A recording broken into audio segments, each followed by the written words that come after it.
In this episode, there are explicit descriptions of sexual assault, home invasion, and attempted murder. If you yourself are a survivor of trauma, this story may be particularly difficult to hear. Listener discretion is advised. From the producers of That's Life comes a show about survival, about people who have endured the unthinkable and survived to share their tale. These are their stories. I'm Kyle Fields, and this is the Survivor Series.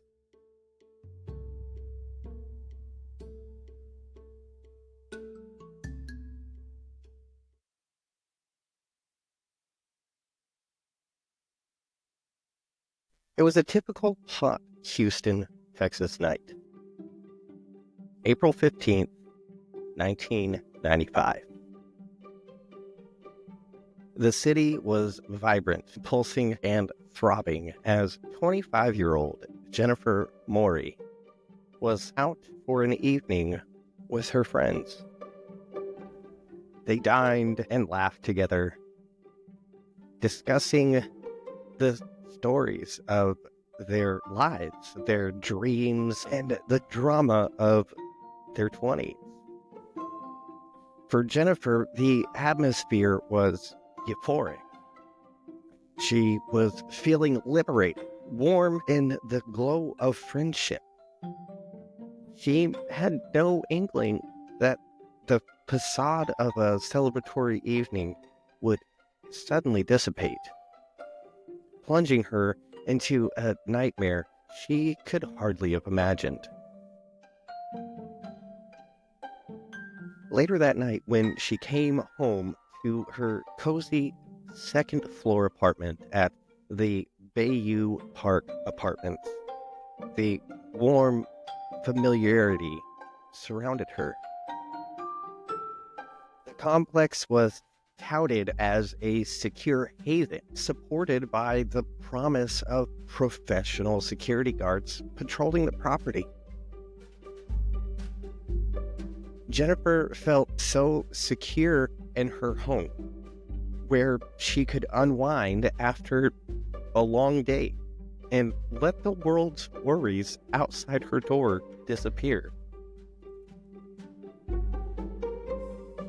She shut and locked her door, changed into her pajamas, and climbed into bed, allowing herself to drift off to sleep.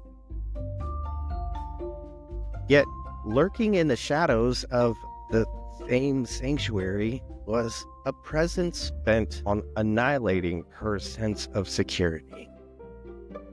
The cruelties of the world outside her door were preparing to invade. Before dawn, Jennifer was awakened by the stuff of nightmares, a weight on her chest, and the icy steel of a knife at her throat. The terror that flooded her veins was suffocating, drowning out any remnants of the safe world that she believed she inhabited. Struggling with the overwhelming panic, she was confronted by a stark reality.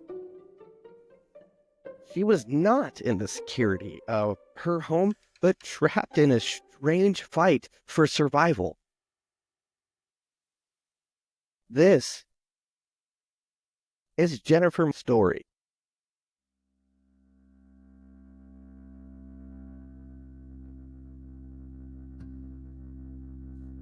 A safe place that wasn't so safe. Jennifer had chosen the Bayou Park Apartments for their reputation for safety and community. The gated entrance, the high walls, the welcoming promises of guards patrolling the grounds all were designed to offer a shield. When she first moved in, she'd experienced a wave of relief wash over her. As a young woman who lived alone in the big city, she enjoyed the freedom that her new apartment had to offer. as well as the feeling of protection. But beneath that promised protection were flaws. Flaws that Jennifer was unaware of. The night she returned home with a light heart was a bitter reminder that things are not always as they appear. That the people who are meant to keep you safe, they end up being your worst nightmare. The man who had volunteered to watch over the tenants, Brian Gibson, was not a faceless stranger. He was someone Jennifer might even have trusted.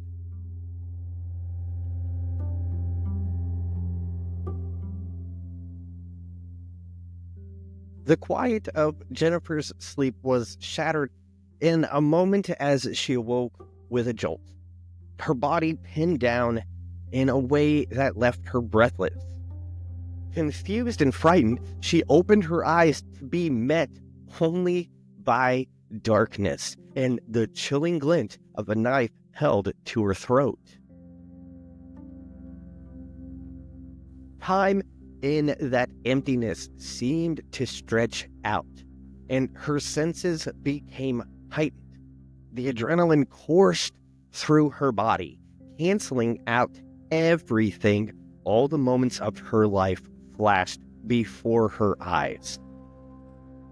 Her childhood memories, laughter with friends, dreams about a future, even the memories she created that night before everything happened, all overshadowed by the horror of the reality of her life at that moment.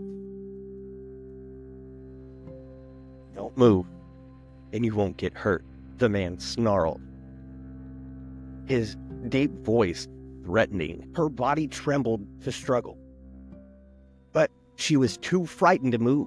Despite being consumed by fear, Jennifer instinctively knew how grave her situation was. She had to keep herself alive. As he pressed down harder, she called upon all the splinters of strength and instinct she could find. Some primal voice inside her urged her to strike back. Fueled by an unbeatable urge to live, she struggled against the pressure of his body, wrestling with each ragged scrap of breath she could find. Amidst the chaos of despair, a fierce anger blazed hot inside of her. This was her house, her sanctuary, and she was not going to let it become her tomb. The fight raged on, the two of them performing a ghastly waltz of life and death. He slashed at her, opening gashes that would leave her flesh permanently marked. But even as the warm blood flowed down her neck, Jennifer would not yield. She found strength in her terror, using it to fuel her fight. She could not let him witness her surrender. She could not lose. Just when Jennifer had given up all hope,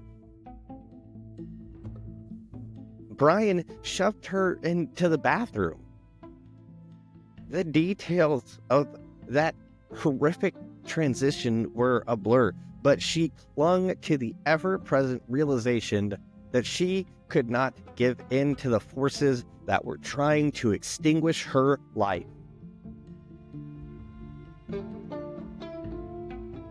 All around her melted into nothingness. Her world narrowed in on survival. Then, as abruptly as the attack began, there was a reprieve. For some reason, her assailant fled, and Jennifer was left, gasping for breath. semi-conscious, teetering on that fine line between life and death.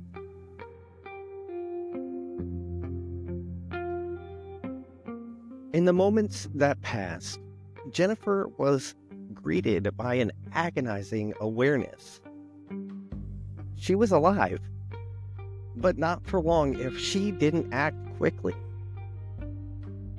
Weak, bleeding, and trembling, she forced herself to expend what energy she had and press her back against the bathroom door. She needed to buy time to protect whatever piece of safety still remained within those four walls. She grabbed her phone and dialed 911. Her hands shaking but determined. I need help, she managed to whisper, horror tearing at her stomach. Someone tried to kill me. The dispatcher's voice broke in, a lifeline, ordering her to stay conscious, hang in there. Help was coming. Then suddenly, there was a knock on her door.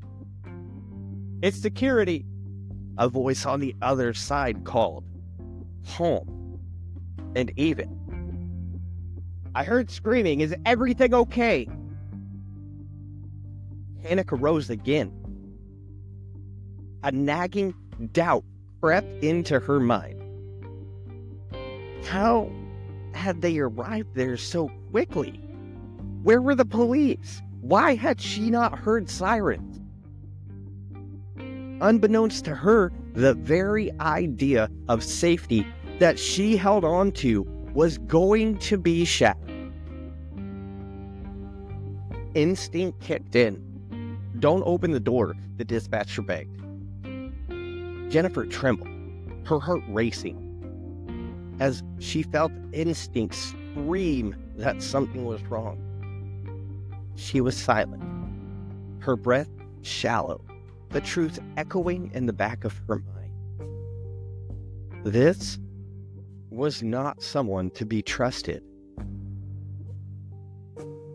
The seconds dragged on as she waited, breathless. The thuds of her own heartbeat resounding in her ears. Every moment felt enormous, and she could not afford one false step. By the time the police got there, Jennifer was semi-conscious, but alive. The officers immediately took control, securing the scene and calling for an ambulance. They found her on the bathroom, covered in blood. As they assessed her wounds, her body, a testament to what she had endured, became evident.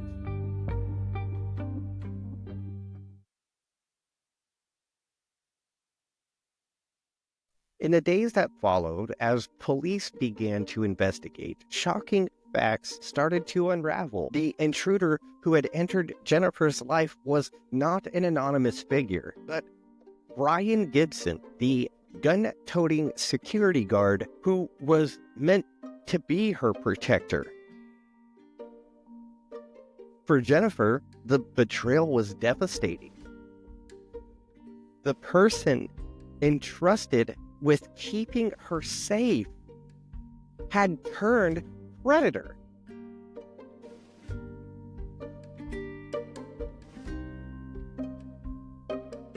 Even more disturbing was the fact that after attacking her, Gibson had attempted to play the role of the concerned friend. He had knocked on her door, feigning concern, in an effort to manipulate the situation to his advantage. If she had opened that door, there was no question he would have been able to finish his gruesome act, sent waves of nausea crashing over her. How could someone so manipulative, so abusive, be put in a role such as his. But Jennifer knew this was not the end of her story. See, Jennifer's fight for survival did not conclude with her rescue. The physical wounds healed over time, but the emotional scars remained, creating a complex weave filled with fear, anger, and resilience. The ordeal she had endured altered her in ways that she could not initially comprehend. Instead of allowing the assault to define her, she chose to redefine her narrative. See, Jennifer became an advocate for women's safety and survivor of violence. She began speaking out publicly about trusting intuition and the facade of security that deceives us. Each voice spoke volumes as she shared her story, saying that awareness and readiness could spare lives. Her platform became a means to empower others, casting light on the secrecy that shrouds discussions of violence and security for women. She converted her pain into service by her activism, addressing local groups, organizations, and conferences to educate people on personal safety. She became a source of inspiration for other victims of violence, informing them that they were not alone. And by the way, if you ever feel like you are alone, you are not alone. As victims, as survivors of any type of violence, you are not alone. At the very least, I am here for you. Jennifer Morey didn't choose this path of survival, but she embraced it. She discovered strength where she never thought that she had any, and embarked on a painful path towards healing and empowerment.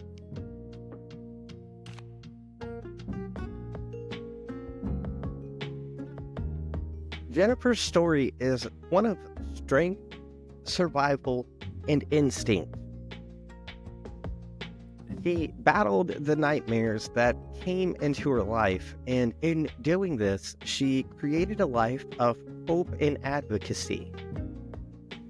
Despite being attacked by the one person who was meant to protect her, she emerged not as a victim, but as a survivor.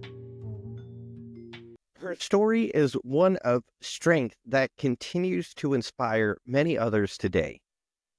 Her story is a firm reminder that our intuition is powerful even when all hope is lost and we are in the darkest of places. We have the light within all of us to fight back. Join us next week when we recount the unbelievable story of Roy Sullivan. If you've never heard of him, get ready, because he is the park ranger who lived to tell the story after he was struck by lightning 7 times. Another story of survival, another testament to the strength of the human spirit. Thank you so much for listening. This has been the Survivor Series, and I'm Kyle Fields. Until next time.